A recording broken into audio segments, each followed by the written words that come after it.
Di part sebelumnya, bocah miskin bernama Shin Yuan mendadak kaya, balas dendam ke hidup, dan hampir semua gadis yang dia temui, dia jadiin pacar. Kalau lo belum nonton dari situ, stop dulu videonya. Cek komentar yang dipin, klik link part sebelumnya biar lo nggak bingung di sini.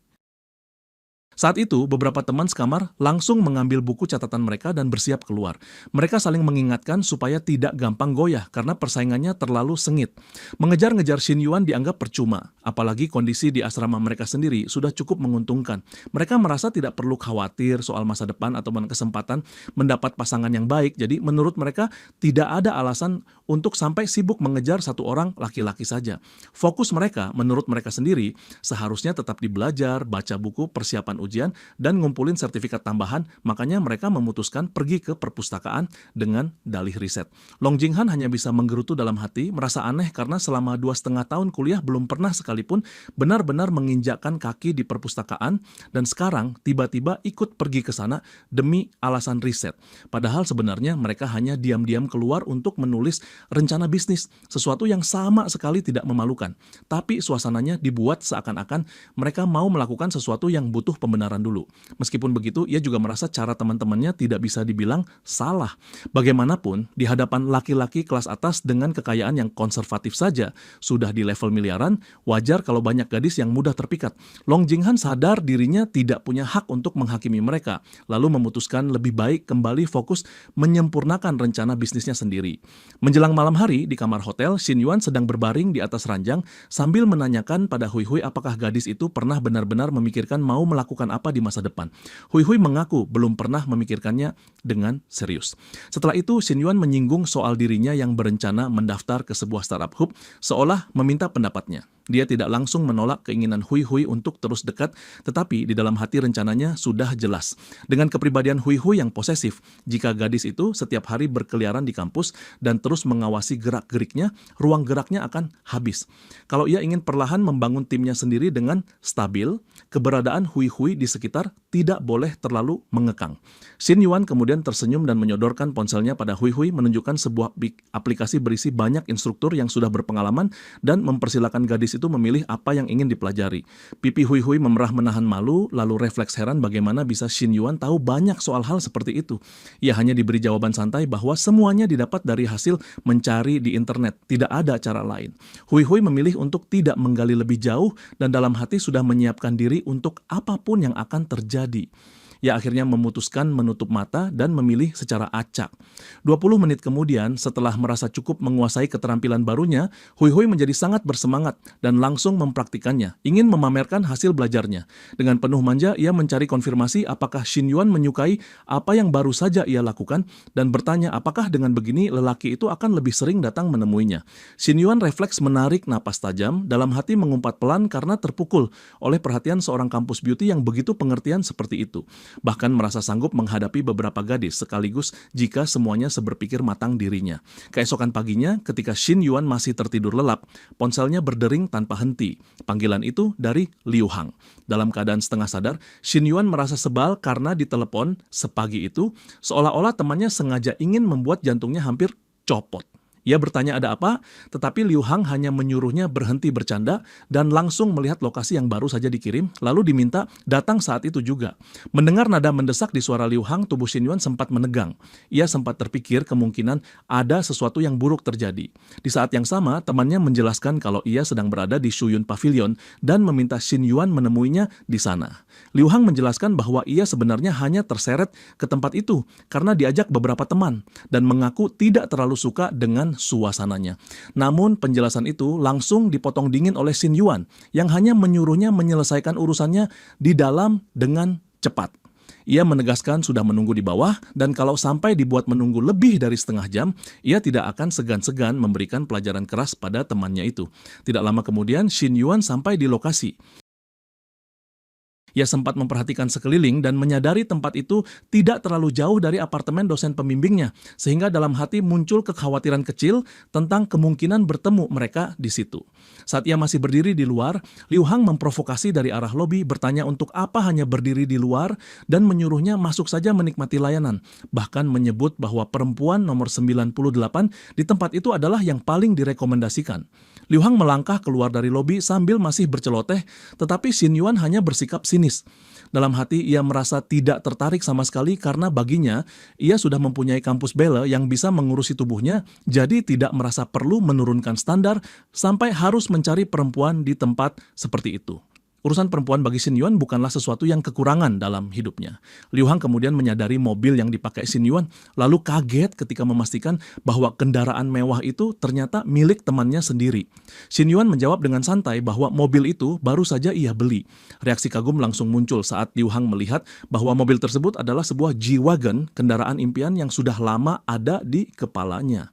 Xin Yuan mengabaikan rasa iri itu dan langsung kembali ke pokok persoalan, menuntut penjelasan apa yang sebenarnya membuatnya dipanggil sampai ke tempat seperti ini. Liu Hang mengingatkan bahwa Xin Yuan masih tercatat sebagai salah satu pemegang saham lounge bar, jadi tidak bisa terus-menerus bersikap seolah lepas tangan. Interior bar itu dijelaskan sudah memasuki tahap akhir pengerjaan minggu ini, sehingga ia ingin mengajak Xin Yuan naik ke atas untuk membahas urusan bisnis sekaligus menawarkan kesempatan menikmati layanan perempuan nomor 98 sebagai tambahan. Tepat saat itu, dua sosok muncul tiba-tiba di dekat mereka. Ternyata yang datang adalah Li Xiao, dosen pembimbing mereka bersama adik perempuannya, Li Ming. Tatapan Xin Yuan langsung berubah dan Liu Hang yang tidak peka sempat menanggapi ekspresi itu dengan bercandaan, seolah-olah Xin Yuan sedang terpikat pada perempuan nomor 98 yang baru saja disebut. Sementara Liu Hang terus berceloteh tanpa menyadari keadaan, pandangan Xin Yuan langsung terkunci pada sosok Li Xiao. Di sisi lain, wajah Li Xiao yang biasanya tenang kini penuh kekecewaan, sedangkan sorot mata Li Ming menyala marah. Dari ekspresi mereka saja sudah jelas bahwa keduanya menarik kesimpulan yang salah tentang alasan kenapa Xin Yuan berada di tempat itu. Kebetulan waktu dan situasinya benar-benar sial. Menyadari kesalahpahaman yang terjadi, Xin Yuan tidak punya pilihan selain memaksa diri memasang senyum kaku dan melangkah maju untuk menyapa mereka. Namun Li Ming menolak memberi kesempatan, langsung menarik tangan Li Xiao dan berniat membawa kakaknya pergi. Merasa mereka akan segera pergi, Xin Yuan cepat-cepat melambaikan tangan dan mencoba mencairkan suasana, menyinggung soal mereka yang mungkin baru selesai urusan dan hendak pulang untuk memasak di rumah. Lalu menyebut bahwa ia ingin ikut kalau memungkinkan meski mengakui dirinya tidak terlalu bisa membantu. Li Ming tidak mempercayai sikap sopan itu sedikit pun dan langsung menyambar dengan nada tajam, menganggap Xin Yuan tidak tahu malu datang ke tempat seperti ini dan mempertanyakan bagaimana mungkin ia sanggup melakukan hal seperti itu pada kakaknya. Xin Yuan mencoba menjelaskan bahwa mereka salah paham dan ia sebenarnya hanya sedang menunggu seseorang di depan tempat itu, bahkan menegaskan dengan sikap serius. Namun bagi Li Ming, penjelasan tersebut terdengar seperti alasan murahan. Ia mengungkapkan bahwa kakaknya sudah berusaha pelan-pelan membuka diri terhadap Xin Yuan, bahkan sampai membeli hadiah balasan untuk tas yang pernah diberi, lalu membandingkan usaha itu dengan kenyataan bahwa Xin Yuan justru terlihat di depan tempat semacam ini. Baginya, tingkah laku itu adalah balasan yang mengecewakan. Ia menutup ucapannya dengan makian terang-terangan, menyuruh Xin Yuan menjauh dari kehidupan mereka, dan menyeret Li Xiao pergi sambil memuntahkan tuduhan bahwa lelaki itu datang demi perempuan nomor 98. Begitu mereka berdua pergi, rasa suka Li Xiao terhadap Xin Yuan seakan langsung jatuh ke titik terendah. Kekecewaan tergambar jelas di wajahnya. Xin Yuan hanya bisa terdiam, menyadari betapa mereka sebelumnya hampir saling mendekat. Tetapi seluruh proses itu seolah hancur berantakan karena kejadian sial ini. Liu Hang mendekat dan berbisik pelan, penasaran apakah perempuan tadi adalah pacar Xin Yuan, lalu menawarkan diri untuk membantu menjelaskan. Namun Xin Yuan memilih menolak, merasa bahwa di tengah emosi seperti ini, penjelasan apapun tidak akan berguna. Ia menghela napas panjang dan di dalam hati sadar betul bahwa kali ini ia benar-benar telah membuat hati dosennya terluka. Liu Hang meminta maaf, mengaku tidak menyangka keadaan akan berputar seperti itu, dan kemudian penasaran menanyakan siapa sebenarnya Li Xiao, karena selama ini ia tidak pernah melihatnya. Dengan nada santai tapi lelah, Xin Yuan menjelaskan bahwa Li Xiao adalah dosen pembimbingnya sekaligus pengajar mata kuliah bahasa Inggris bisnis. Reaksi Liu Hang langsung meledak kaget, tidak habis pikir bagaimana Xin Yuan bisa sampai membuat seorang dosen pun tertarik padanya. Ia merasa masih banyak hal yang belum diketahui tentang kehidupan Xin Yuan dan menuntut cerita lengkap. Namun Xin Yuan hanya menghela napas pelan lagi, memutuskan bahwa lain kali ia akan mencari cara untuk menebus kesalahpahaman ini.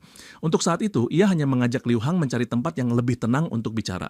Di kepalanya, lokasi yang paling pas sudah jelas. Begitu mereka sampai di tempat yang dimaksud, suara yang menyambut adalah milik Chunna, Wajar jika pilihan Xin Yuan jatuh pada kafe milik gadis itu sebagai tempat pertemuan, karena suasananya cocok untuk obrolan pribadi. Ia masuk sambil membawa Liu Hang dan menyebut bahwa ia datang bersama seorang teman untuk minum kopi, lalu meminta Nana, panggilan akrab Chunna, menyiapkan satu e-set americano dan satu vanilla latte. Chunna mengangguk sambil tersenyum lembut, lalu berbalik menuju bar untuk menyiapkan pesanan. Sementara menunggu, Liu Hang memperhatikan Chunna dengan seksama. Ada rasa familiar yang mengganggu di kepalanya. Ia mengernyit, merasa seolah-olah pernah melihat perempuan itu di suatu tempat. Xin Yuan menahan tawa, mengingatkan bahwa dulu di restoran Nanjing, perempuan ini adalah pacar sepupu Lin Guangyao. Kenyataan itu membuat Liu Hang tambah kaget, karena setahu dia, Chunna sebelumnya bekerja sebagai sales mobil di sebuah dealer 4S. Ia tidak habis pikir bagaimana bisa gadis ini sekarang malah mengelola kafe, dan secara refleks menuduh Xin Yuan merebut pacar orang lain.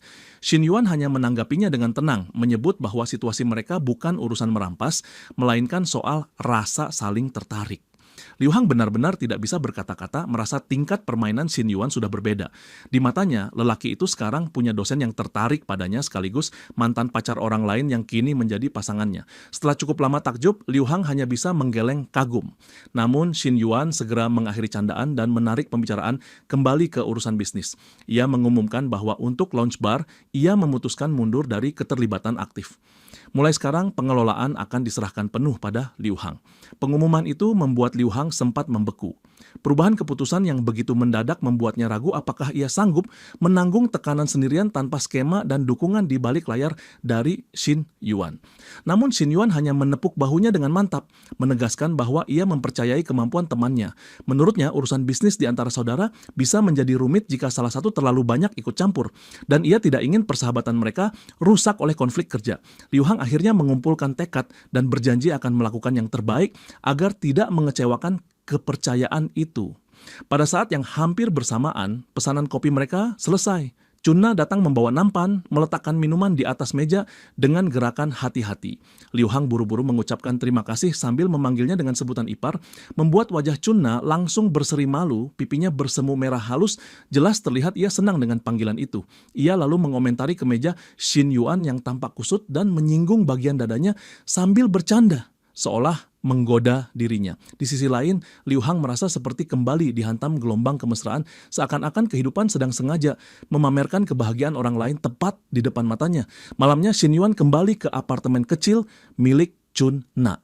Dalam suasana santai, Chunna menyinggung adik perempuannya, Senu, yang minggu depan akan selesai menjalani ujian masuk perguruan tinggi. Ia menjelaskan bahwa selama liburan musim panas, Senu ingin mencari pengalaman dan menurutnya akan bagus jika adiknya bisa membantu di kafe. Ia meminta pendapat Xin Yuan soal ide itu, dan Xin Yuan langsung setuju karena merasa itu rencana yang cukup baik. Setelah itu, Xin Yuan menyebut bahwa ia ingin mandi dulu karena seharian sudah mondar-mandir dan tubuhnya penuh keringat, lalu masuk ke kamar mandi. Meski mencoba bersikap biasa saja, pikirannya masih terus kembali ke wajah Li Xiao. Rasa gelisah membuatnya terpikir untuk menelepon dosennya itu demi meluruskan kesalahpahaman. Ia tidak ingin keadaan canggung seperti ini berlarut-larut. Namun ketika ia mencoba menghubungi, panggilannya tidak pernah diangkat. Pesan-pesan yang ia kirim juga tidak mendapatkan balasan. Rasa tidak tenang perlahan mengendap di dadanya karena ia sama sekali tidak tahu apa yang sedang dirasakan Li Xiao saat ini. Sementara itu, di rumah Li Xiao, emosi Li Ming masih meluap.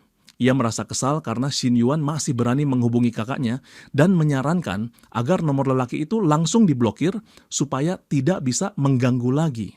Menurutnya, Xin Yuan tidak pantas dipertahankan dan justru lebih baik kalau sifat aslinya terbongkar sekarang daripada nanti ketika semuanya sudah terlalu jauh. Ia menyebut keadaan ini sebagai semacam berkah tersembunyi.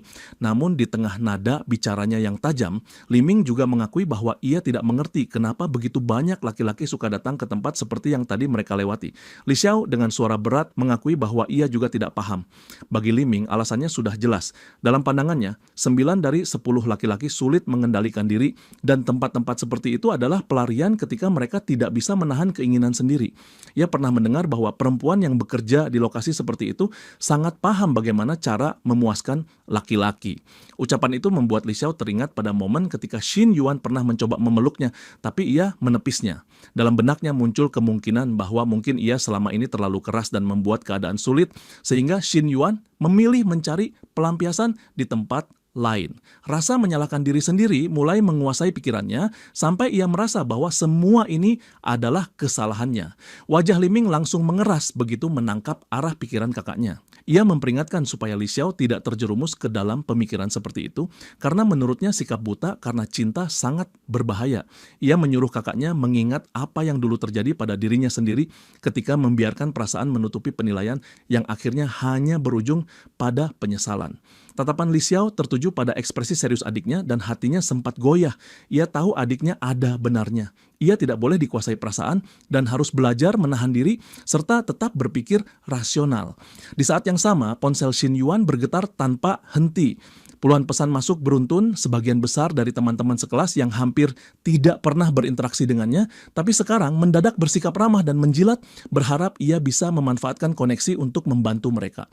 Di antara tumpukan notifikasi, satu nama menarik perhatiannya, Long Jinghan. Gadis itu tiba-tiba berubah menjadi seperti pengagum fanatik, mengirimkan pesan demi pesan tanpa henti, meskipun tidak ada satupun yang dibalas. Foto-foto Long Jinghan tampak sempurna dengan kulit cerah dan garis wajah lembut, tetapi Xin Yuan paham bahwa penampilan tidak bisa dijadikan satu-satunya ukuran. Untuk menilai seseorang dengan benar, ia merasa perlu melihat langsung bagaimana orang itu bersikap di kehidupan nyata. Di kepalanya, Long Jinghan punya potensi untuk dijadikan kandidat cadangan dalam rencananya, tetapi ia memutuskan akan mengawasi lebih lama sebelum benar-benar memutuskan. Pada akhirnya, ia hanya membalas dengan satu jawaban singkat melalui ponsel. Di tengah obrolan dan notifikasi yang terus berdatangan, perlahan Xin Yuan mulai paham pola gadis seperti Long Jinghan, tipe yang lengket dan tidak berhenti menghubungi apapun yang terjadi. Semakin sedikit ia membalas, semakin gelisah gadis seperti itu dibuatnya. Rasa mengejar sesuatu yang seolah selalu selangkah di depan, tapi tidak pernah benar-benar dapat, justru jadi sensasi yang bikin mereka makin ketagihan. Saat itu juga, pintu kamar mandi terbuka dan Chunna keluar dalam keadaan segar sehabis mandi.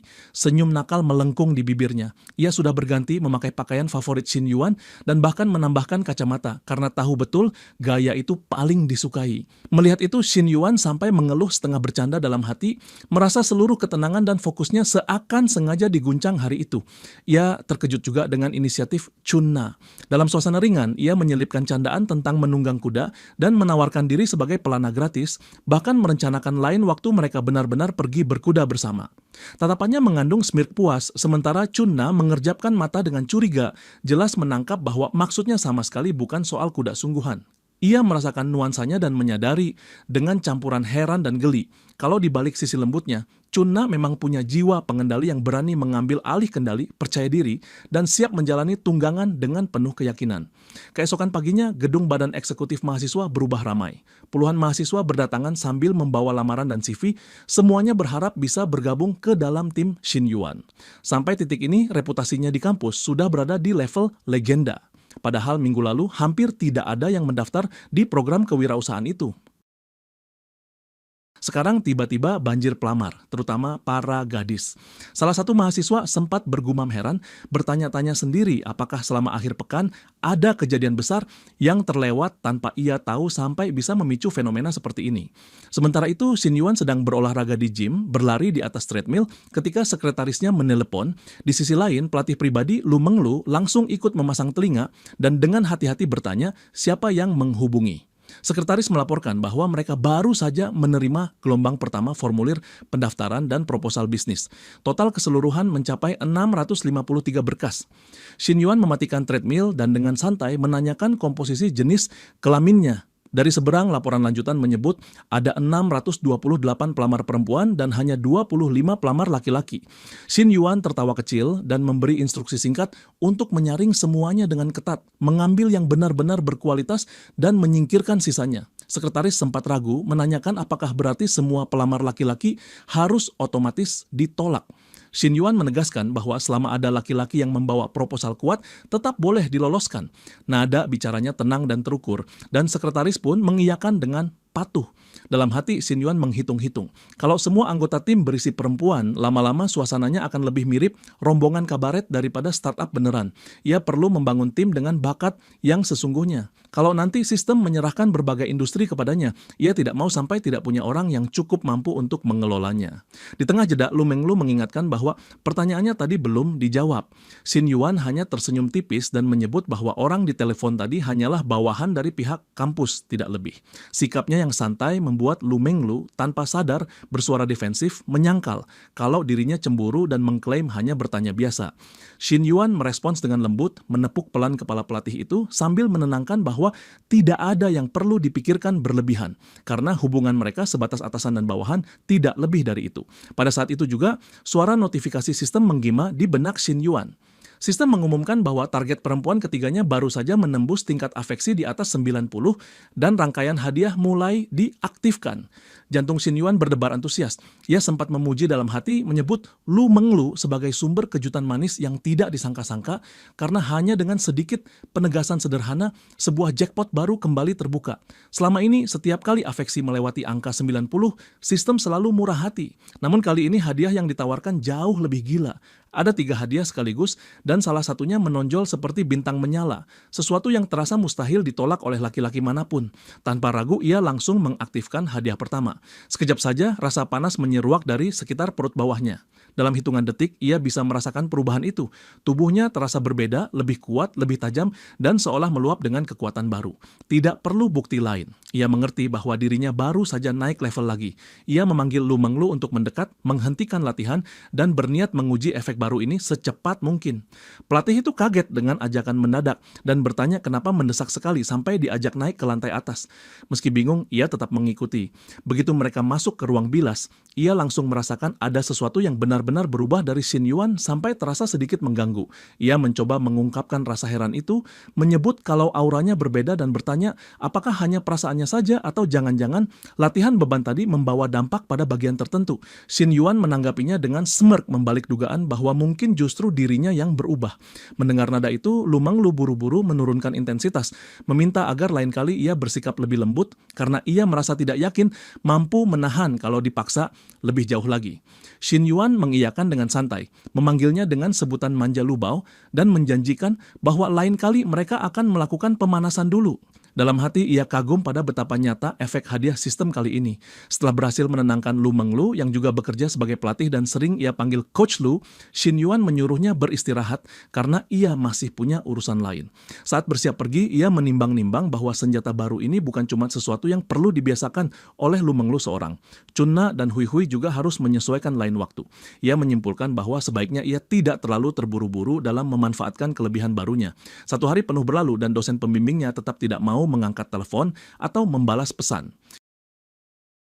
Xin Yuan sadar kalau dibiarkan berlarut-larut, kesalahpahaman itu hanya akan semakin parah. Kunci untuk membuktikan bahwa ia tidak bersalah cuma satu, bicara langsung, tatap muka. Ia tahu dosennya tidak ada jadwal mengajar sore itu. Jadi kemungkinan besar perempuan itu sedang berada di rumah. Tidak lama kemudian, Xin Yuan sudah tiba di apartemen Li Xiao dan menekan bel pintu. Dari dalam terdengar suara Li Xiao yang menanyakan siapa yang datang. Begitu pintu terbuka sedikit, Xin Yuan mengaku sebagai tetangga lantai bawah yang terganggu karena kamar mandinya bocor sampai menetes ke unit di bawah. Dalam sekejap, Li Xiao menyadari kalau ia baru saja dipermainkan. Sosok yang berdiri di depan pintu jelas-jelas adalah Xin Yuan. Lelaki itu mendorong tangannya ke kusen, berniat memaksa masuk agar bisa menjelaskan. Li Xiao bertanya dingin apa lagi yang ia inginkan. Raut wajahnya tetap keras, pertahanannya belum turun. Kesalahpahaman memang belum terhapus dan itulah alasan Xin Yuan datang dengan tekad untuk menyelesaikan semua sampai tuntas meski harus sedikit memaksa. Ia menjelaskan bahwa ada hal di antara mereka yang harus diluruskan, terutama soal kejadian kemarin yang jelas membuatnya disalahpahami. Sorot matanya serius dan tidak menghindar. Li Xiao membalas dengan nada penuh ketidakpercayaan. Baginya, fakta bahwa Xin Yuan mendatangi tempat seperti klub malam sudah cukup menjelaskan banyak hal dan sulit menerima jika ia mengaku tidak melakukan apa-apa. Xin Yuan tetap bersikap stabil, menegaskan bahwa ia benar-benar tidak melakukan apapun dan bahkan belum sempat melangkah masuk ke dalam. Li Xiao mengaku masih tidak percaya dan tidak ingin mendengar dalih lain, lalu menyuruhnya pergi dengan dingin. Xin Yuan buru-buru melanjutkan penjelasan. Ia memaparkan bahwa lelaki yang bersama dengannya saat itu adalah teman lama yang mengajaknya bertemu untuk urusan bisnis. Awalnya, lokasi pertemuan adalah sebuah restoran. Namun, sesaat sebelum mereka sampai, temannya mendadak mengganti titik temu ke klub tersebut. Semua terjadi hanya karena kebetulan saat Li Xiao dan Liming lewat di depan tempat itu dan mendapati dirinya sedang menunggu. Ia menambahkan bahwa sepanjang hari ia berusaha menelepon untuk menjelaskan, tapi tidak pernah mendapat respons. Li Xiao meski masih ragu menanyakan bagaimana ia bisa membuktikan bahwa dirinya benar-benar hanya menunggu di luar. Nada bicaranya sedikit melunak. Xin Yuan mengeluarkan ponselnya dan menunjukkan riwayat percakapan sebagai bukti. Di sana terlihat jelas bagaimana lokasi awal yang dikirim adalah restoran, lalu diganti mendadak ke klub. Ada juga pesan saat ia sudah sampai di depan Shu Yun Pavilion, di mana ia menyuruh temannya cepat turun menemuinya di luar. Ia bahkan mengajukan kemungkinan memeriksa rekaman CCTV jika Li Xiao masih belum yakin. Pandangan Li Xiao tertahan cukup lama di layar ponsel itu. Penjelasan dan bukti yang ia lihat memang saling menguatkan. Ekspresinya mulai melunak meski masih tampak bimbang. Melihat celah itu, Xin Yuan melanjutkan dengan tenang, menegaskan bahwa ia tidak punya alasan untuk datang ke tempat seperti itu hanya demi bersenang-senang. Ia menyimpulkan bahwa kesalahpahaman yang menimpanya sudah terlalu jauh. Li Xiao akhirnya mengakui bahwa ia keliru menilai situasi dan rasa bersalah mulai menyusup ke dalam suaranya. Perasaannya terhadap Xin Yuan perlahan bergeser lagi. Di saat bersamaan, sistem memberi notifikasi pelan, tingkat afeksi Li Xiao telah pulih dan kini berada di angka 72, 3 poin lebih tinggi daripada sebelumnya. Bahkan Xin Yuan sendiri sempat heran dengan hasil ini. Ia menganggap semua sudah cukup dan merasa lega karena masalah utama akhirnya terurai. Dalam suasana sedikit menghangat, ia menambahkan bahwa ia merasa haus dan bertanya, apakah boleh masuk sebentar untuk minum segelas air? Tanpa menunggu penolakan, ia spontan memiringkan tubuh, mencoba melangkah ke dalam. Namun Li Xiao bereaksi cepat, menegur dengan nada dingin, mengingatkannya pada 2 kejadian sebelumnya saat ia pernah melampaui batas di tempat ini dan menyatakan bahwa kejadian itu masih sangat jelas di ingatannya. Xin Yuan mengangkat tangan dengan pasrah, menekankan bahwa kali ini ia benar-benar hanya butuh air minum. Ia menjelaskan bahwa setelah makan siang ia langsung datang ke sini dan tenggorokannya terasa panas. Ia mengulang bahwa ia hanya ingin 1 botol air, akan minum dan langsung pergi. Li Xiao memandanginya dengan curiga, matanya menyipit seolah menimbang apakah ia jujur atau tidak. Xin Yuan mengangguk mantap dengan ekspresi serius, menegaskan lagi bahwa ia tidak berbohong. Akhirnya Li Xiao menyuruhnya menunggu di luar dan tidak mengizinkannya masuk. Ia menutup pintu dengan bunyi keras, jelas belum mau memberi kesempatan untuk adegan kelewatan seperti dulu. Beberapa saat kemudian, pintu terbuka sedikit. Ia menyodorkan sebotol air mineral dan memerintahkannya minum di situ saja tanpa berani bermimpi melangkah masuk ke dalam rumah. Xin Yuan menerima botol itu dan menghela napas dalam hati, bertanya pada dirinya sendiri bagaimana ia kini terlihat di mata Li Xiao sampai-sampai derajat kepercayaannya jatuh sedalam ini. Tepat saat ia hendak memutar tutup botol, pintu kembali tertutup rapat. Dari dalam terasa bahwa meski Li Xiao mungkin mulai mempercayai penjelasannya, hatinya masih jauh dari kata siap untuk benar-benar memaafkan.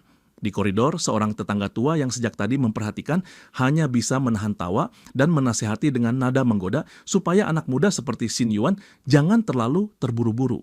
Ia mengingatkan bahwa hal yang bagus perlu waktu, seperti makanan panas yang tidak bisa langsung dimakan. Xin Yuan justru menyanggah dalam hati, merasa kalau terlalu lambat bergerak, makanan hangat keburu dingin dan hanya menyisakan sisa-sisa. Dengan keberadaan sistem yang menopang langkahnya, ia yakin tidak ada yang mustahil untuk diraih. Tetangga tua itu hanya menggeleng sambil tertawa, mengomentari bahwa Xin Yuan memang keras kepala, tetapi tampang dan posturnya bagus, seperti serigala muda yang sehat dan jarang ditemukan di zaman sekarang. Ia bahkan bercanda akan menelpon beberapa teman lamanya untuk memesan pendamping muda di klub jika perlu. Saat Xin Yuan menuruni tangga, sebuah pesan masuk dari Li Xiao. Intinya, ia mengajak Xin Yuan menghabiskan akhir pekan bersamanya. Seketika dada Xin Yuan terasa lega. Perjalanannya kali ini tidak sia-sia. Bukan hanya kesalahpahaman yang terurai dan afeksi yang naik, tetapi Li Xiao bahkan berani mengambil langkah maju ke arahnya. Di saat yang hampir bersamaan, panggilan video datang dari Sushi, wanita dari perusahaan renovasi. Ia mengabarkan bahwa pemasangan pipa dan instalasi listrik sudah sudah selesai dan menanyakan kapan Shin Yuan ingin datang untuk melakukan pengecekan. Shin Yuan langsung menjawab bahwa ia sedang senggang dan bisa datang segera. Setengah jam kemudian, ia sudah tiba di villa tempat Sushi menunggunya. Ia sempat menanyakan apakah perempuan itu sudah menunggu lama. Sushi buru-buru menyangkal meski sedikit kegugupan terlihat di suaranya. Shin Yuan hanya tertawa pelan dan menggoda bahwa tidak perlu sekaget itu karena ia bukan akan menggigit siapapun. Ia kemudian mengisyaratkan supaya Sushi mulai menunjukkan perkembangan renovasi. Sushi yang memanggilnya dengan sebutan formal Tuan Shan mempersilakannya masuk dan berjanji akan menjelaskan setiap tahapan satu persatu. Saat mengikutinya masuk, Shin Yuan memperhatikan bagaimana begitu pembicaraan menyentuh bidang keahlian. Seluruh sikap Sushi berubah menjadi sangat tenang dan profesional. Ia memaparkan bahwa pekerjaan waterproofing, instalasi listrik, dan pemanas lantai sudah selesai. Dan langkah berikutnya adalah memilih gaya keramik untuk area basement. Penjelasannya runtut dan detail membuat Shin Yuan cukup terkesan. Bahkan penataan taman di luar juga dikerjakan persis sesuai permintaan awalnya. Sambil berjalan mengikuti Sushi, Shin Yuan mengangguk puas. Ia menyimpulkan bahwa dengan pengawasan seperti ini, ia bisa tenang menyerahkan teknis di lapangan. Menyadari hari sudah beranjak sore, ia menawarkan untuk mentraktir makan malam. Namun Sushi dengan sopan menolak, menjelaskan bahwa ia harus pulang lebih awal karena ada urusan yang perlu diselesaikan malam itu. Sushi sempat meminta maaf pelan, membuat Shin Yuan menoleh dan bertanya santai apa yang terjadi. Dengan kepala tertunduk dan suara hampir tak terdengar, Sushi mengaku harus segera pulang untuk memasak bagi ibunya dan adik laki-lakinya. Gerakan Shin Yuan yang tiba-tiba berbalik membuatnya tanpa sengaja menabrak dada lelaki itu. Dalam hati Shin Yuan menilai bahwa bentuk tubuh gadis ini sama sekali tidak bisa diremehkan. Wajah Sushi langsung memerah sampai telinga. Kedekatan seperti itu membuatnya gugup. Kata-katanya tersendat dan hanya sempat memanggil sebutan formal untuknya sebelum situasi berubah. Dalam hitungan detik, langit mendadak gelap dan hujan lebat mengguyur turun, membasahi mereka berdua sampai basah kuyup. Shin Yuan cepat mengambil keputusan, menyuruhnya kembali masuk untuk berteduh dari derasnya hujan. Sushi hanya bisa mengangguk, pipi masih merah, lalu bergegas masuk, sementara Shin Yuan refleks berjalan sedikit di belakangnya, membiarkan tubuhnya menjadi pelindung dari tampias hujan. Di tengah langkah tergesa itu, Sushi tersentak sadar bahwa kaos putih tipis yang ia kenakan sudah menempel rapat di kulit, garis tubuhnya samar-samar terlihat. Rasa panik membuatnya buru-buru meminta supaya Shin Yuan tidak melihat. Namun lelaki itu hanya menahan senyum dan mengaku tidak berniat mengintip apapun, meski kenyataannya pandangannya sulit dialihkan. Sushi memilih diam, wajahnya semakin panas, tubuhnya bergetar ringan karena dingin hujan, sekaligus ketegangan yang menekan di antara mereka. Tak lama kemudian, ia bersin kecil, jelas hujan deras tadi sudah membuat tubuhnya kedinginan. Sebagai respons, Shin Yuan menariknya ke dalam pelukan, membiarkan panas tubuhnya menghalangi udara dingin yang menempel di kulit Sushi. Jantung gadis itu berdegup jauh lebih cepat dari biasanya. Di dalam hati, ia merasa tubuhnya kesemutan aneh. Ini pertama kalinya ia sedekat itu dengan seorang pria. Ada dorongan untuk menyingkirkan pelukan itu, tetapi pikirannya mengingat bahwa Shin Yuan adalah klien terbesar perusahaan mereka dan ia tidak sanggup menanggung risiko menyinggungnya. Di sela kegugupan, ia juga bertanya-tanya kenapa lelaki itu terus menatapnya begitu lekat. Apakah karena terlalu percaya diri pada wajahnya sendiri atau hanya bercanda? Ia sama sekali tidak tahu bagaimana seharusnya merespons situasi seperti ini karena tidak ada yang pernah mengajarkannya. Di sisi lain, Shin Yuan memandangnya dalam diam sambil menilai bahwa gadis ini terlalu polos dan mudah dibuat gugup.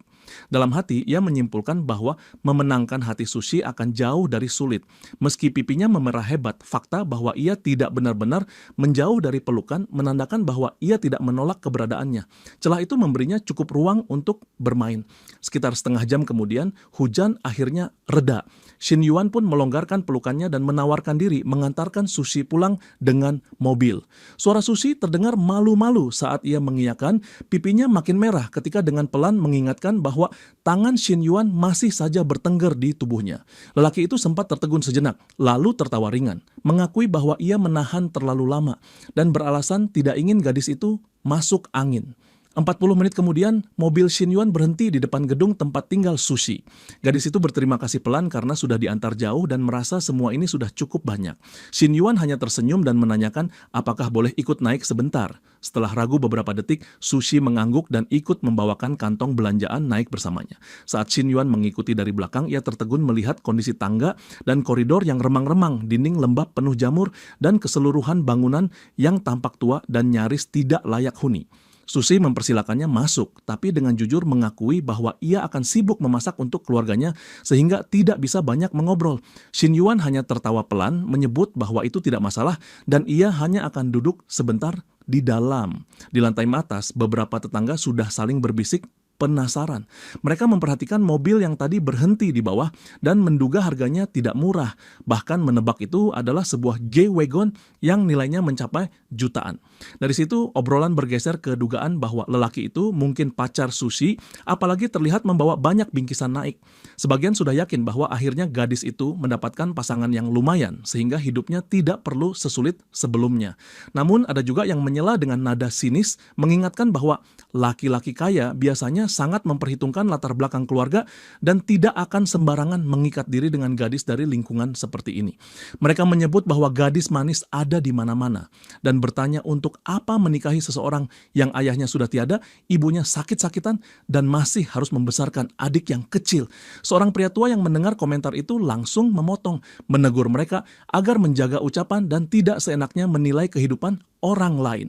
Teguran itu membuat suasana koridor sedikit mereda. Di saat yang hampir bersamaan suara ceria memecah udara. Adik laki-laki Susi berlari kecil menyambut sang kakak, memanggilnya dengan penuh kegembiraan. Susi membungkuk penuh kelembutan, menanyakan apakah ia lapar, dan berjanji akan segera memasak. Pandangan Shin Yuan melunak ketika menatap anak laki-laki itu. Ia menanyakan apakah itu adik Susi, dan gadis itu cepat mengangguk sebelum mengenalkannya sebagai temannya, lalu menyuruh sang adik memanggil lelaki itu sebagai kakak. Anak laki-laki yang pemalu itu adalah Su Jingjia, adik kandung Su Shui. Su Shui menepuk lembut kepala adiknya dan meminta maaf karena adiknya agak malu terhadap orang baru. Tidak lama kemudian, seorang wanita yang bersandar pada tongkat muncul di ambang pintu. Itu adalah ibu Su Shui yang mengaku baru keluar sebentar untuk meluruskan kaki. Dengan sedikit gugup, Su Shui buru-buru menjelaskan bahwa lelaki yang berdiri di ruang tamu adalah temannya bernama Shin Yuan. Lelaki itu menyambut ramah, menyapanya sebagai bibi. Ibu Susui terpaku sejenak, terkejut karena selama ini putrinya belum pernah membawa lelaki pulang. Pikiran tentang kemungkinan hubungan lebih dari sekadar teman sempat terlintas di kepalanya. Ia menyambut Shin Yuan dengan hangat, memanggilnya Xiaoshan, dan mencatat bahwa lelaki itu bahkan datang membawa begitu banyak bingkisan. Menganggap itu terlalu merepotkan, tetapi tetap mengundang mereka semua masuk dengan ramah. Setelah Shin Yuan duduk, Ibu Susui menyuruh putrinya masuk ke dapur untuk menyiapkan makanan, lalu meminta Su Jingjia menuangkan segelas air untuk tamu mereka. Setengah jam kemudian, hidangan sederhana sudah tersusun di meja. Di rumah ini, urusan masak memang selalu dipegang oleh Su Shui karena kondisi kaki ibunya tidak memungkinkan untuk banyak bergerak di dapur. Su Jingjia menyantap makanan sambil memuji bahwa masakan kakaknya selalu yang paling enak. Sang ibu memandang Shin Yuan dengan senyum hangat, menjelaskan bahwa yang mereka sediakan hanya masakan seadanya, dan berjanji bahwa lain kali jika ia datang lagi, ia akan mempersiapkan santapan yang lebih lengkap. Shin Yuan menanggapinya dengan tawa ringan, menyebut bahwa bibi terlalu baik, dan bahwa bisa mencicipi masakan susui saja sudah seperti hadiah khusus baginya. Sang ibu menimpali bahwa kalau memang begitu, ia harus makan lebih banyak selama makanan itu disukai, itu saja sudah membuatnya senang. Sambil menikmati suasana, Shin Yuan mengamati betapa cekatan dan perhatian Susui dalam mengurus segala hal di rumah. Barulah ia benar-benar mengerti kenapa aura gadis ini terasa begitu berbeda. Di usia muda, ia sudah menjadi penopang utama keluarga. Ia tidak diberi pilihan lain selain menguatkan diri. Usai makan malam, Shin Yuan bangkit hendak pulang. Susui cepat-cepat menyusul ke pintu. Merasa tidak enak hati karena hari ini lelaki itu sudah membawa begitu banyak barang. Ia ingin mengembalikan uang belanjaan tadi dan meminta Shin Yuan menyerahkan ponselnya agar ia bisa mentransfer biaya yang menurutnya bukan haknya. Namun Shin Yuan justru melangkah maju, mengambil ponselnya dengan lembut, dan menyatakan bahwa ia akan pergi dulu dan akan bertemu di lain waktu. Ia mengetik sesuatu dengan cepat, mengembalikan ponsel, lalu berjalan menuruni tangga tanpa menoleh. Beberapa detik kemudian, notifikasi masuk berbunyi di layar. Su Shui baru sadar bahwa Shin Yuan telah mengirimkan 50.000 yuan ke rekeningnya. Angka itu terasa sangat besar di tangannya, membuatnya terpaku di tempat. Ia berusaha memanggil Shin Yuan dan mengejarnya sampai ke tangga, tetapi lelaki itu tetap melangkah dalam irama tenang seolah tidak mendengar.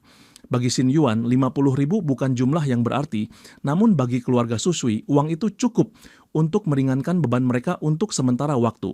Ia tidak tahu apakah gadis itu akan menerimanya. Tidak ada indikator afeksi yang mengambang di atas kepalanya.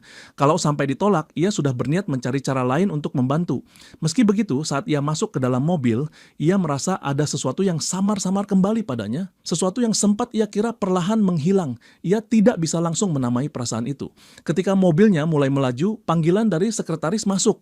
Ia melaporkan bahwa daftar pendek sudah rampung. Dari 653 pelamar, tersisa 12 orang yang dipilih. Komposisi jenis kelamin terbalik, 1 laki-laki dan 11 perempuan. Sekretaris juga mengabarkan bahwa berkas dan foto gaya hidup 11 kandidat perempuan sudah dikirim ke email. Shin Yuan memuji pekerjaannya dan menjanjikan bonus bulan ini. Dari ujung sana terdengar suara sekretaris yang girang, berterima kasih dan menyatakan siap dipanggil kapan saja jika dibutuhkan. Setelah menutup telepon, pikiran Shin Yuan beralih ke jadwalnya. Ia mengingat bahwa Jumat nanti adalah ulang tahun Old Shin, dan besok ia harus menyiapkan hadiah yang pantas. Dengan dana bakti 30 juta, Old Shin dan Emsley sudah hidup cukup nyaman. Dalam hati, ia juga menyusun pembagian waktu untuk Hui Hui, Nana, dan Coach Lu, masing-masing 1 malam tanpa membeda-bedakan, karena baginya menjaga keseimbangan adalah kunci kedamaian. Menurut sudut pandangnya, hanya dengan begitu seorang pemain sejati bisa menjaga harmoni di antara semua pihak. Di sisi lain, di depan rumah keluarga Sushi, para tetangga kembali berembus kecil, bertanya-tanya apakah lelaki muda yang baru saja datang memang pacar Sui. Ibu Susui menjawab jujur bahwa ia sendiri tidak tahu karena putrinya belum pernah membicarakan hal itu. Namun, para tetangga tidak berhenti, tetap menyinggung mobil mahal yang harganya bisa mencapai 2 atau 3 juta dan menyimpulkan bahwa kalau Susui benar-benar berjodoh dengan lelaki seperti itu, hidup ibu dan adiknya akan jauh lebih ringan. Mereka bahkan menyarankan agar sang ibu bicara dan mengarahkan putrinya sedikit. Ibu Susui hanya menggeleng pelan, menjelaskan bahwa urusan jodoh adalah keputusan putrinya sendiri. Ia tidak ingin menambah beban atau memaksanya menikah demi kekayaan. Baginya yang terpenting adalah kebahagiaan Susui. Komentar tetangga lain datang lagi menyebut bahwa jelas terlihat lelaki itu punya perasaan khusus karena tidak mungkin datang sejauh ini dan sampai masuk ke dalam rumah kalau hanya sekadar klien biasa. Menurut mereka, meski putrinya berusaha merendah, sebagai ibu seharusnya ia tetap mendorong pelan. Namun suara lain menyela dengan nada ragu, menduga bahwa mungkin lelaki itu hanya mampir sebentar dan setelah melihat kondisi rumah serta lingkungan sekitar, ketertarikannya sudah luntur. Mendengar semua itu, Ibu Susui memilih menutup pintu pelan-pelan. Di balik daun pintu, hatinya terasa berat dan bimbang. Di satu sisi, ia berharap putrinya benar-benar bisa menemukan pasangan yang baik. Namun di sisi lain, ia juga takut pada kenyataan pahit dan luka yang mungkin datang bersama harapan yang terlalu tinggi. Di dapur, Susui sedang mencuci piring ketika ibunya datang mendekat dan memintanya bicara jujur. Nada suaranya kali ini lebih serius dari biasanya. Susui menoleh bertanya ada apa. Ibunya sempat ragu sejenak sebelum bertanya langsung tentang hubungan mereka.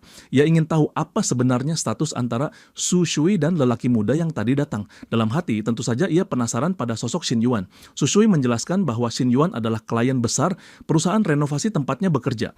Hari itu ia datang untuk mengecek lokasi proyek, dan karena kebetulan hujan turun tiba-tiba, ia ditawari tumpangan pulang. Ia menegaskan bahwa selain itu, tidak ada apa-apa di antara mereka. Ibunya tidak langsung puas dengan jawaban itu dan bertanya lagi apakah Susui merasa klien itu mungkin menyukainya. Susui terdiam sesaat mengingat tingkah Shin Yuan yang agak berbeda hari itu, tetapi juga teringat pertemuan sebelumnya ketika lelaki itu datang makan dengan seorang perempuan cantik yang jelas tampak seperti kekasih. Ia akhirnya mengaku tidak tahu dan menyampaikan apa adanya bahwa ia sama sekali tidak paham apa yang ada di kepala lelaki itu. Pertanyaan berikutnya justru berbalik. Ibunya menanyakan bagaimana perasaan Susui sendiri. Susui buru-buru meminta ibunya tidak berbicara seperti itu dan menegaskan bahwa bagi dirinya, Shin Yuan hanya seorang klien. Hidupnya saat ini berputar pada mencari uang dan menjaga keluarganya tetap bertahan. Romansa bukan sesuatu yang bisa ia jadikan prioritas atau kemewahan yang boleh ia kejar sesuka hati. Mendengar itu, sang ibu berkata mengerti, lalu mengingatkan supaya anaknya tidak terlalu memikirkan ucapan Bibi Jiang dan para tetangga lain. Ia menegaskan bahwa sejak ayah mereka tiada, Susui yang memikul beban rumah tangga dan ia bersama adik laki-lakinya berutang terlalu banyak pada pengorbanan gadis itu. Ia hanya ingin putrinya bahagia dan tidak mau Susui merasa wajib menikah ke keluarga kaya hanya demi mengurangi beban mereka. Ia meminta agar putrinya memahami bahwa ia tidak akan pernah memaksakan pernikahan demi keuntungan materi. Susui langsung memeluk ibunya erat, meyakinkan bahwa ia mengerti dan meminta ibunya tidak terlalu cemas. Namun di balik kata-kata itu, sebuah keraguan halus mulai timbul di hatinya sendiri. sendiri. Setelah kembali sendirian, pikirannya melayang pada kejadian di lokasi proyek ketika hujan turun tiba-tiba dan tubuhnya ditarik ke dalam pelukan Shin Yuan. Itu adalah pertama kalinya sepanjang hidup ia dipeluk seorang pria. Sensasi aneh yang muncul saat itu belum juga hilang, malah semakin jelas ketika ia mengingatnya. Semakin lama ia memikirkannya, semakin hangat pipinya. Susui bukan gadis yang benar-benar polos tanpa rasa. Ia sadar betul bahwa sesuatu di dalam dirinya sudah mulai berubah. Sementara itu, di penthouse hotel, malam kembali dihabiskan oleh Shin Yuan dan Lu Menglu dalam pelukan satu sama lain, membiarkan sisa tenaga tersapu oleh gairah yang sudah menjadi kebiasaan di antara mereka. Keesokan paginya, Shin Yuan terbangun lebih awal karena panggilan dari perusahaan renovasi. Pihak manajemen meminta waktu bertemu untuk membicarakan sesuatu tentang murid mereka, yaitu Su Shui. Tak lama kemudian mereka duduk berhadapan. Shin Yuan langsung menanyakan apakah ada yang terjadi pada Su Shui. Manajer menghela napas pelan dan menjelaskan bahwa kemarin Su Shui sudah mencoba mengembalikan 50.000 yuan yang ia transfer. Satu-satunya alasan uang itu belum kembali adalah karena Shin Yuan tidak menerima pengembalian tersebut. Lelaki itu mengaku sudah tahu. Manajer buru-buru menegaskan bahwa ia tidak bermaksud menuduh apapun. Ia hanya merasa perlu menyampaikan karena melihat Su Shui gelisah sepanjang hari. Menurutnya Su Shui bukan tipe gadis yang akan begitu saja menerima uang dalam jumlah besar tanpa alasan jelas. Apa yang dilakukan Shin Yuan justru memberinya tekanan. Gadis itu hampir pasti tidak akan menyimpan uang itu. Manajer itu pelan-pelan menyarankan bahwa demi kebaikan Su Shui, sebaiknya uang itu benar-benar diambil kembali. Shin Yuan menanggapinya datar, mempertanyakan apakah ia dipanggil hanya untuk mendengar hal tersebut. Manajer menunduk, lalu dengan hati-hati menjelaskan bahwa Su Shui bukan tipe gadis yang mengejar uang. Menurutnya, kalau Shin Yuan benar-benar peduli dan ingin mendekati gadis itu, maka usaha yang diperlukan bukan dalam bentuk transfer dana, melainkan upaya yang lebih tulus. Baginya, uang sebesar itu hanya akan menambah beban di hati Su Shui. Shin Yuan menjawab bahwa ia sama sekali tidak bermaksud macam-macam dengan transfer tersebut. Dalam pikirannya, ia hanya ingin sedikit meringankan beban hidup keluarga Su Shui, tidak lebih. Namun kalau ternyata itu membuat gadis itu merasa tidak nyaman, ia bersedia menarik uang itu kembali. Saat memeriksa riwayat transaksi, ia baru sadar bahwa Su Shui bahkan menambahkan 200 yuan ekstra, kemungkinan untuk mengganti barang-barang yang ia belikan kemarin. Sikap keras kepala gadis itu benar-benar terasa sampai detail sekecil ini. Tiba-tiba Shin Yuan teringat sesuatu dan menanyakan apakah Presiden Wen pernah mencoba mengirim Su Shui ke acara-acara yang identik dengan minum-minum atau menghibur klien. Manajer buru-buru menggeleng dan meyakinkan bahwa tugas Su Shui sejauh ini hanya mengawasi proyek renovasi milik Shin Yuan, tidak lebih. Jawaban itu membuatnya lega. Setelah memastikan kondisinya, ia berdiri dan pergi tanpa banyak basa-basi. Dari sudut pandang manajer, jika Su Shui mau menerima Shin Yuan, kehidupan keluarga gadis itu bisa berubah dalam semalam. Segala kesulitan yang selama ini menekan bisa hilang begitu saja. Namun Su Shui terlalu keras kepala dan teguh memegang prinsip sendiri. Ia bukan tipe yang mau menyerahkan diri hanya demi harta atau kenyamanan.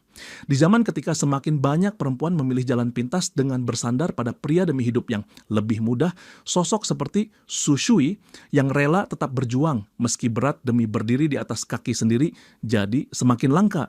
Di saat yang sama, ponsel Shin Yuan bergetar, nama Nyalin muncul di layar. Perempuan itu bertanya pelan apakah Shin Yuan ada waktu malam ini dan mengusulkan untuk minum di kafe. Nada suaranya hati-hati seolah mengetes reaksi. Bibir Shin Yuan terangkat membentuk senyum tipis. Jawabannya santai tetapi syarat maksud, mengusulkan agar mereka tidak minum di kafe melainkan di apartemen Nambu Lin saja, karena ia mengaku sedang bebas malam itu. Ada jeda sejenak di seberang sebelumnya Melin menurunkan suara, mengingatkan bahwa suaminya mungkin pulang malam ini. Shin Yuan hanya tertawa kecil, melontarkan godaan bahwa justru kemungkinan itu yang membuat situasinya lebih menegangkan.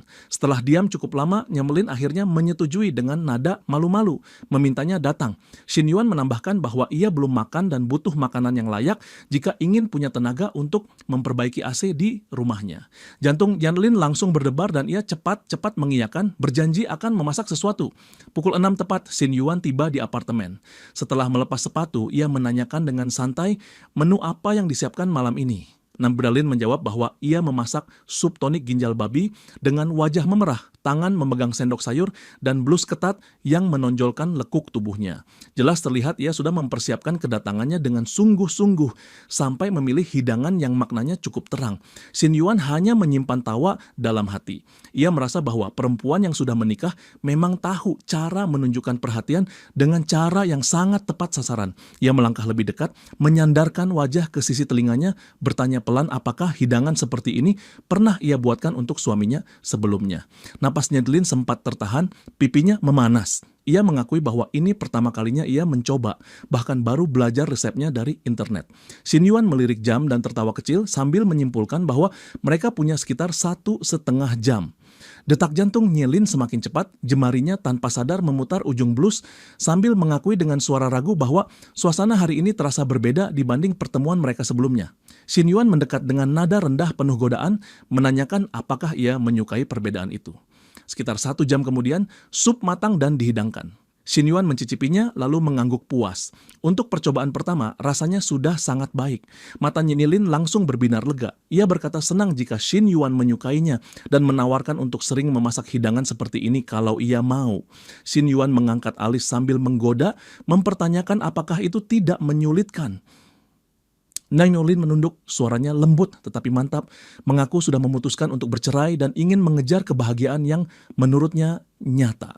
Sejenak Shin Yuan berhenti lalu tersenyum dan menyebut bahwa keputusan itu berani. Ia mengucapkan selamat karena perempuan itu berani mengambil langkah tersebut.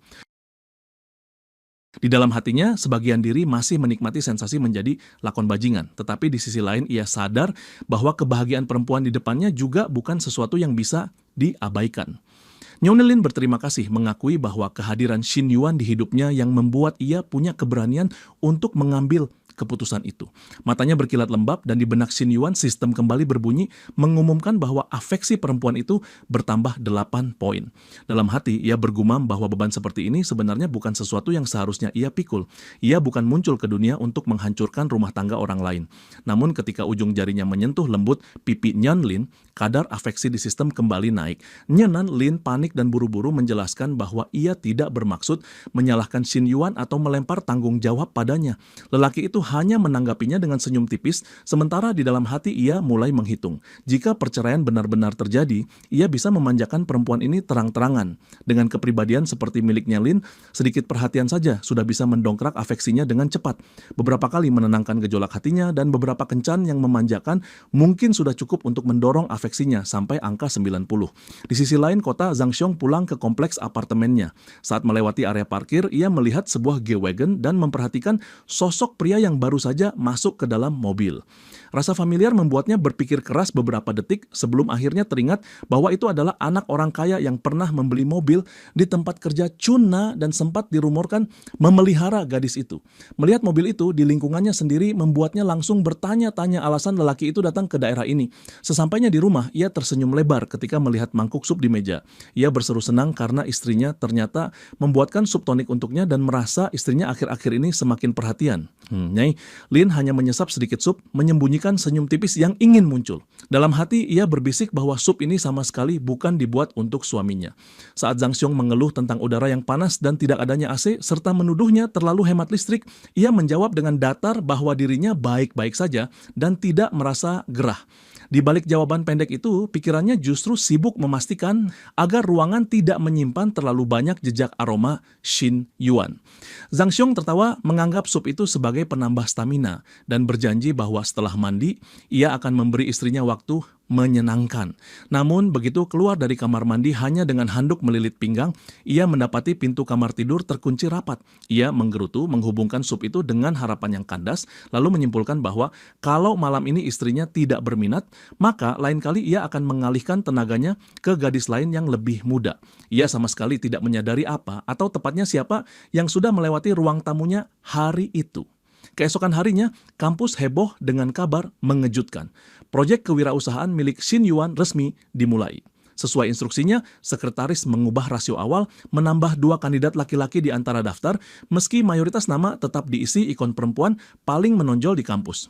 Di urutan teratas ada senior Yin dari kelas jurusan MT-City, tinggi sekitar 175 cm, cantik, berprestasi, dan tipe yang diam-diam jadi idaman banyak mahasiswa. Lalu ada mahasiswi baru bernama Elsa yang dijuluki Little Dilraba karena parasnya, dan sudah membuat heboh sejak hari pertama masuk.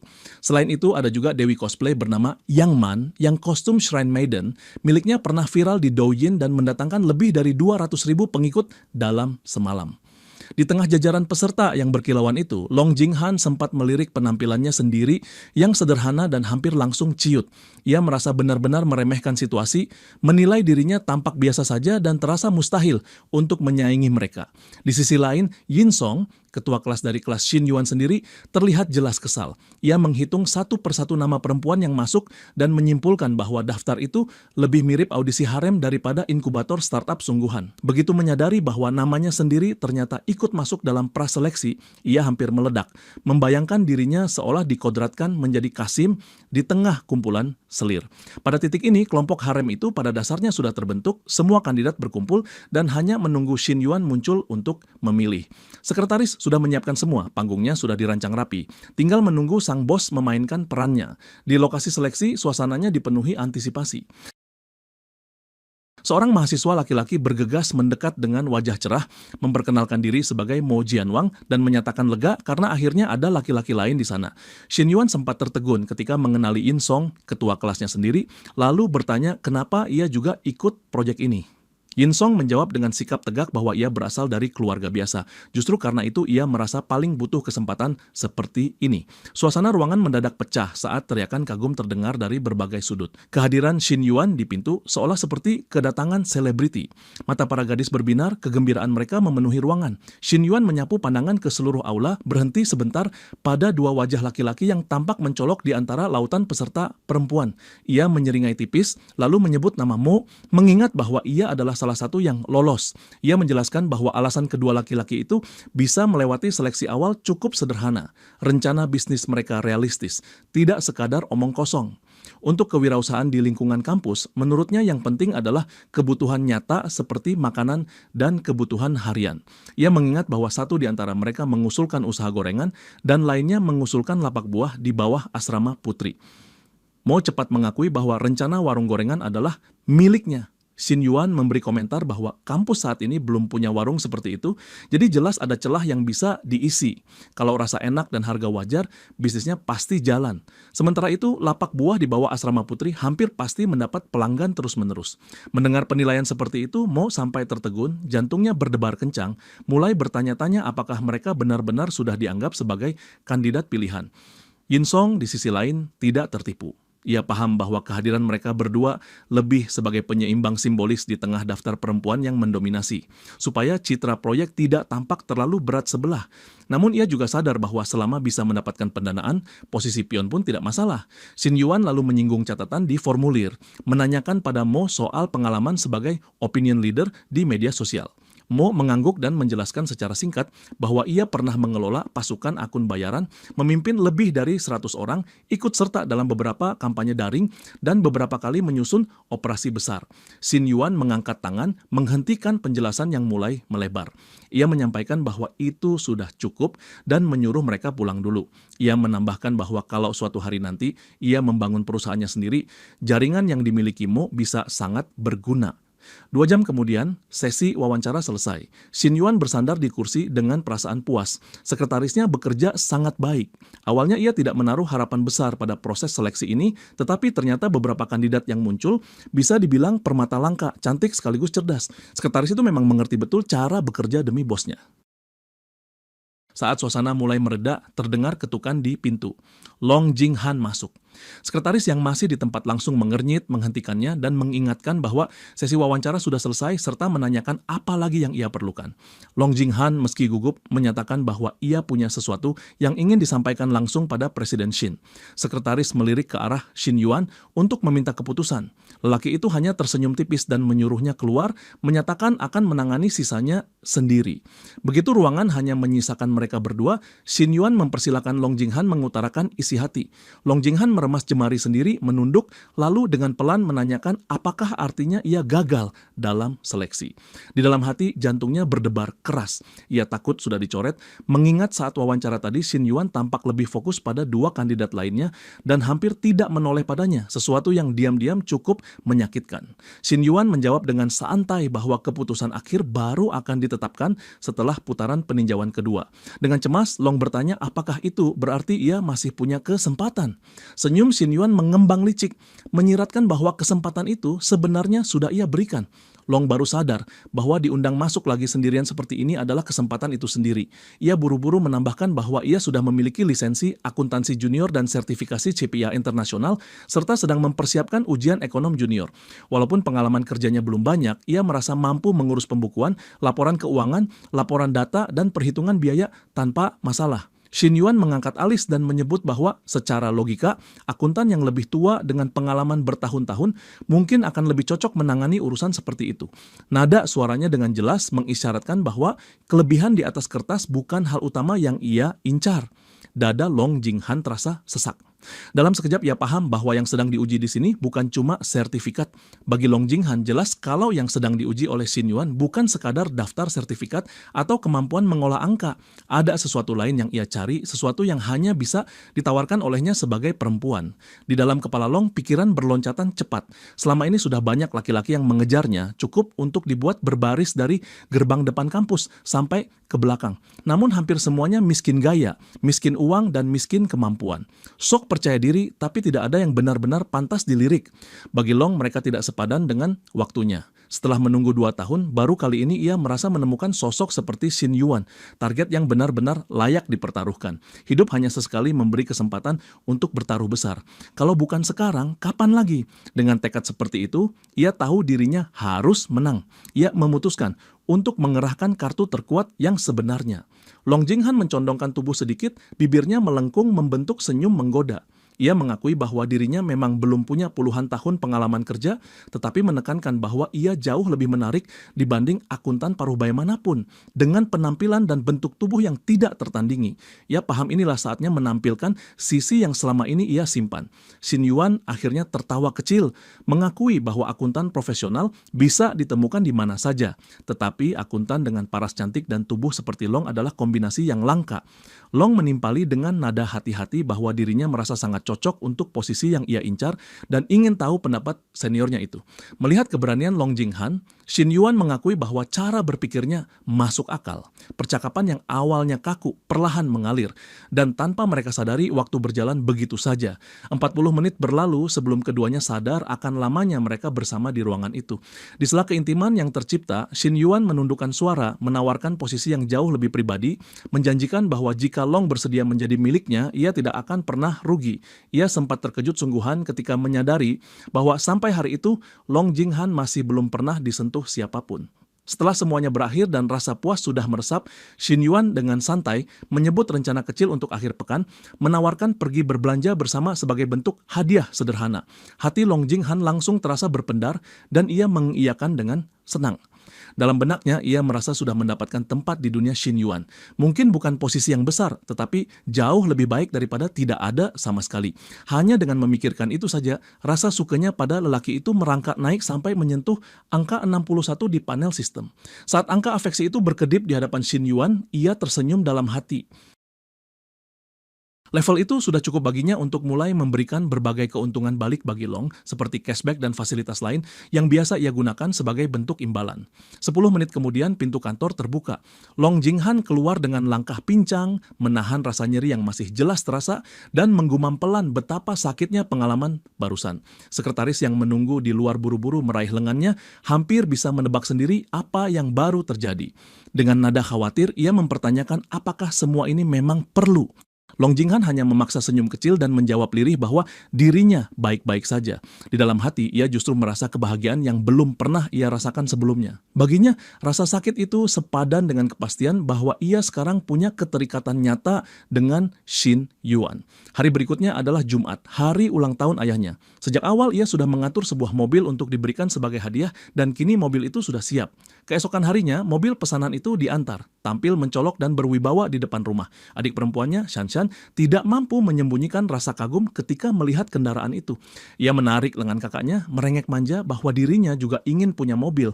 Apalagi ia akan segera cukup umur untuk mendapat surat izin mengemudi di musim panas nanti, sehingga merasa sudah pantas mendapat satu. Shin Yuan hanya tertawa dan mengiyakan dengan ringan bahwa bukan masalah jika adiknya benar-benar ingin mobil. Namun ayah mereka mengerutkan kening dan menambahkan peringatan. Ia mengingatkan agar putri bungsunya tidak terlalu dimanjakan, apalagi baru saja menyelesaikan ujian masuk perguruan tinggi dan masih punya perjalanan panjang di depan. Menurutnya ia butuh disiplin, bukan kemudahan berlebihan. Shin Yuan menepis kekhawatiran itu sambil tersenyum, menganggap bahwa sebuah mobil bukan urusan besar. Ia mengajak untuk tidak berdebat lagi dan mengingatkan bahwa para paman dan bibi mungkin sudah menunggu mereka di hotel tempat acara diadakan. Ayahnya cepat mengangguk setuju, sementara Shanshan Manyun merasa ibunya tidak pernah mau berpihak padanya dan bersyukur masih punya kakak yang selalu melindungi keinginannya. Sang ibu hanya bisa menghela napas kecil dan menegur lembut bahwa seorang gadis sebaiknya menjaga sikap, tidak terlalu manja apalagi di depan orang banyak. Ia kemudian mengakhiri perdebatan dan mengajak semua masuk ke mobil supaya tidak terlambat hadir di perjamuan. Di dalam hotel, para kerabat keluarga Shin Yuan sudah berkumpul lebih dulu di sekitar meja-meja bundar. Waktu berlalu dan tuan rumah belum juga terlihat. Beberapa orang mulai mengeluh tidak sabar, mempertanyakan bagaimana bisa keluarga yang mengundang justru membuat semua tamu menunggu. Seorang bibi ikut menyambar, menganggap bahwa kalau memang akan terlambat, seharusnya kabar sudah disampaikan dari tadi. Menurutnya mereka sudah susah payah datang tepat waktu, tetapi malah dibiarkan duduk diam tanpa penjelasan. Obrolan pun beralih pada utang piutang masa lalu. Seseorang mengingat bahwa dulu Yada pernah meminjam uang dari keluarga mereka, tetapi mengklaim bahwa utang itu sudah lama lunas. Ada yang menambahkan bahwa saat giliran mereka yang memberi pinjaman, pihak sana seringkali menghindar, bahkan sampai menutup pintu dan mempermalukan wajah Yada di depan umum. Seorang kerabat lain menggaruk kepala dengan canggung, mengaku bahwa sebenarnya Han sudah menelpon kemarin dan menitipkan pesan, tetapi dirinya sibuk dan lupa menyampaikannya. Komentar sinis langsung menyusul, menyalahkan manajemen acara yang dianggap kacau karena info hanya dilayangkan ke satu keluarga dan bukan ke semuanya. Di balik keluhan itu, semua orang sebenarnya paham keadaan beberapa tahun lalu. Dahulu, hampir setiap rumah di sini pernah merasakan kebaikan paman kedua keluarga Shin Yuan menikmati hasil kemurahan hatinya. Tetapi begitu usaha keluarga itu bangkrut, hampir semua orang berbalik arah dan menjauh, bahkan tega melontarkan kata-kata tajam layaknya sekawanan serigala yang lupa pernah diberi makan. Sekarang ketika semua berkumpul lagi, ada yang berkomentar bahwa keluarga yang sudah jatuh seperti itu masih saja bersikap seolah punya gengsi tinggi.